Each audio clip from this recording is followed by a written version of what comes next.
നാട് വിട്ടുപോകാനായിട്ടുള്ള കാരണം സാധാരണ സാമ്പത്തികമായ വലിയ ബുദ്ധിമുട്ടുകൾ ഉണ്ടാകുമ്പോൾ, അല്ലെങ്കിൽ വലിയ കുറ്റകൃത്യങ്ങളിൽ ഏർപ്പെട്ട് പോകുമ്പോൾ, അല്ലെങ്കിൽ ഏറ്റവും അപമാനിതമായിട്ട് കഴിയുന്ന സാഹചര്യങ്ങൾ ജീവിതത്തിൽ ഉണ്ടാകുമ്പോൾ, ഇങ്ങനെയുള്ള സാഹചര്യങ്ങൾ ഒന്നും തന്നെ ജീവിതത്തിൽ കടന്നു വന്നില്ലെങ്കിലും തങ്ങളുടെ ജീവിതയാത്രയിൽ ഏറ്റവും പ്രിയപ്പെട്ടത് നഷ്ടമായപ്പെട്ടപ്പോൾ നിൽക്കുന്ന സ്ഥലം മാറ്റി ഒന്ന് ചവിട്ടണം എന്ന് 2 ശിഷ്യന്മാർക്ക് തോന്നിപ്പോയത് ന്യായമാണ്.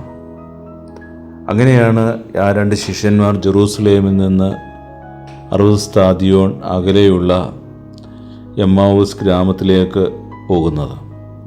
ഈ 60 സ്താദിയോൻ എന്ന് പറയുന്നത് ഏകദേശം 11 കിലോമീറ്റർ ദൂരം വരും. ജെറൂസലേമിൻ്റെ പ്രത്യേകത എന്ന് പറയുന്നത് അത് ദൈവത്തിൻ്റെ പാദപീഠമായിട്ടാണ് ജെറൂസലേമിനെ വ്യാഖ്യാനിക്കുന്നത്. ദൈവത്തിൻ്റെ പാദപീഠങ്ങളിലെ ചലനങ്ങൾ മറന്നിട്ട് തങ്ങളുടേതായ ചലനങ്ങളിൽ കൂടെ കടന്നു വന്നുകൊണ്ട് അവർ പുതിയൊരു ദേശത്തേക്ക് പോവുകയാണ്. പോകുമ്പോൾ അവരുടെ പ്രത്യേകത എന്തെന്ന് വേദപുസ്തകത്തിൽ പറയുന്നുണ്ട്. അവർ ഈ സംഭവങ്ങളെക്കുറിച്ചെല്ലാം തർക്കിച്ചുകൊണ്ടേയിരുന്നു, സംസാരിച്ചുകൊണ്ടേയിരുന്നു, വാദിച്ചുകൊണ്ടേയിരുന്നു.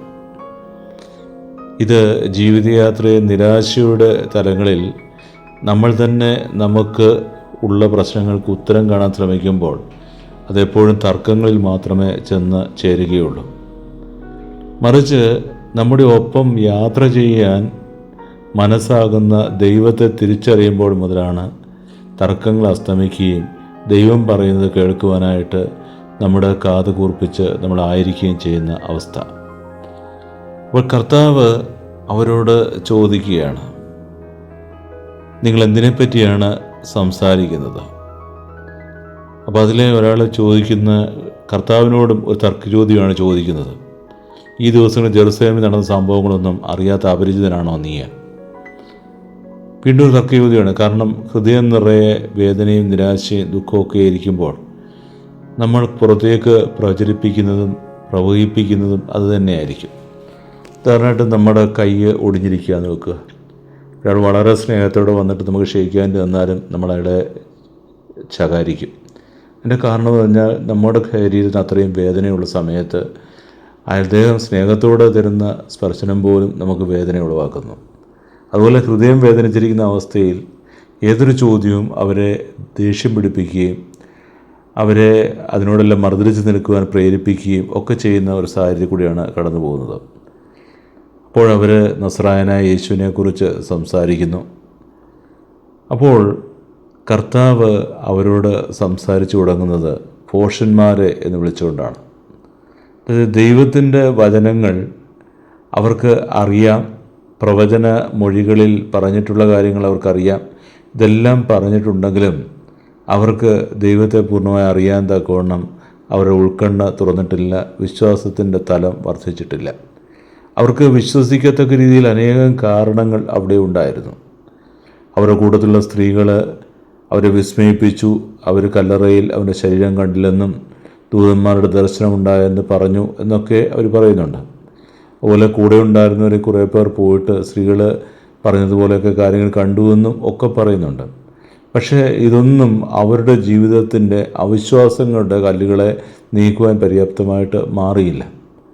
അവർ കല്ലറയിലേക്ക് പോകുന്നതിന് മുമ്പ് ഏതാനും ചൂടുകൾ വെച്ചാൽ ചെല്ലുന്ന കല്ലറയിൽ എത്തുന്നതിനേക്കാൾ കൂടുതൽ അവർ ഗ്രാമം വിട്ട് നാട് വിട്ട് പോകാനായിട്ടാണ് ശ്രമിക്കുന്നത്.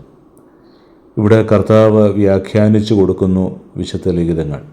അതാണ് വേദപുസ്തകത്തിൽ നമ്മളോട് പറയുന്നുണ്ട്. ജ്ഞാനത്തിൻ്റെ പുസ്തകം 1:2 അവിടുത്തെ പരീക്ഷിക്കാത്തവർ അവിടുത്തെ കണ്ടെത്തുന്നു, അവിടുത്തെ അവിശ്വസിക്കാത്തവർക്ക് അവിടുത്തെ തന്നെ വെളിപ്പെടുത്തുന്നു എന്ന് പറയുന്നുണ്ട്. ഈ 2 പേരും കർത്താവിനെ അവിശ്വസിക്കുന്നില്ല, മറിച്ച് അറിയുവാൻ ആഗ്രഹിച്ചുകൊണ്ട് കർത്താവ് പറഞ്ഞ അത്രയും മൗനം ഭജിച്ച് കേട്ടുകൊണ്ടേ ഇരുന്നു. രാത്രി സമയത്തേക്ക് അവരുടെ യാത്ര ഇങ്ങനെ നീളുകയാണ്. ആ സമയത്ത് കർത്താവ് അവരെ പിരിയുകയാണ് എന്ന് ഭാവിച്ചു. പക്ഷെ കർത്താവിനോട് അവരരുളി ചെയ്ത് ഞങ്ങളുടെ കൂടെ താമസിക്കുക, നേരം വൈകുന്നു, പകൽ അസ്തമിക്കാറായി. അവൻ അവരോടുകൂടെ താമസിക്കുവാൻ കയറിയപ്പോൾ എന്നും ഒരു ജീവിതത്തിൽ യേശുക്രിസ്തുവുള്ള ഒരു ജീവിതത്തിൽ എന്നും നമ്മൾ ഓർമ്മിക്കേണ്ടതും നമ്മളെ ശക്തിപ്പെടുത്തേണ്ടതും എപ്പോഴും ദൈവം കൂടെയുണ്ട് എന്നുള്ള ബോധ്യം നൽകുന്നതും വിശുദ്ധ കുർബാനയാണ്. ആ വിശുദ്ധ കുർബാന സ്ഥാപിച്ച കർത്താവ് അപ്പമെടുത്തു, ആശീർവദിച്ച് മുറിച്ച് അവർക്ക് കൊടുത്തു. എപ്പോഴാ ഭക്ഷണം കഴിച്ചോ അപ്പോൾ മുതൽ അവരുടെ കണ്ണുകൾ തുറക്കപ്പെട്ടു എന്ന് വേദപുസ്തകം പറയുന്നുണ്ട്. അവരുടെ ജീവിതത്തിൽ അജ്ഞാനാന്ധകാരം നീങ്ങിപ്പോവുകയും ദൈവത്തെ ദർശിച്ച അനുഭവം ഉണ്ടായി. അതായത് അവരുടെ നിന്ന് കർത്താവ് മറഞ്ഞപ്പോൾ ആ മറഞ്ഞുപോയ കർത്താവിനെ ഈ അപ്പത്തിൽ കണ്ടറിയാനായിട്ട് ദൈവം തമ്പുരാൻ നമുക്ക് ഒരു ആഹ്വാനം നൽകുന്നു എന്നുള്ളതാണ് സത്യം.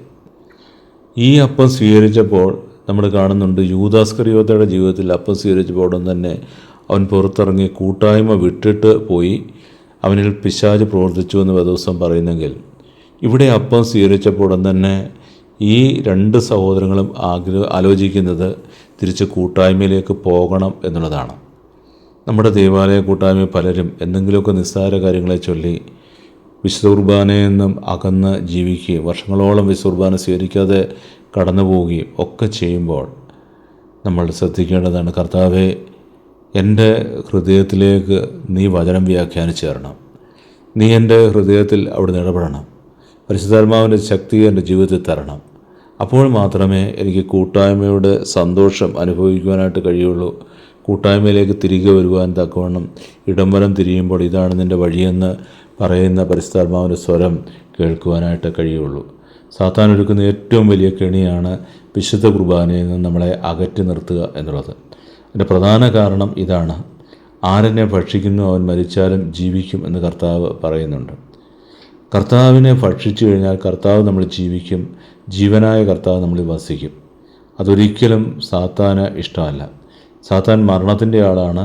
അപ്പോൾ നമ്മുടെ ആത്മാവ് മരിച്ചെന്ന് ഇല്ലാതാകണം എന്നാണ് സാത്താൻ ആഗ്രഹിക്കുന്നത്. അതുകൊണ്ട് നമ്മുടെ ജീവിതയാത്രയിൽ വിശുദ്ധ കുർബാനയിലേക്ക് ചേർന്ന് നിൽക്കുന്ന വിശുദ്ധ കുർബാനയിൽ കർത്താവിനെ, അപ്രത്യക്ഷമായ കർത്താവിനെ വീണ്ടും നമ്മൾ കാണേണ്ടത് ഈ വിശുദ്ധ കുർബാനയിലാണ് എന്നുള്ള തിരിച്ചറിവോടുകൂടി വിശുദ്ധ കുർബാനയുടെ ഭക്തിയിൽ വളരുവാൻ ദൈവമേ ഞങ്ങളെ അനുഗ്രഹിക്കണമേ എന്ന് പ്രാർത്ഥിക്കാം.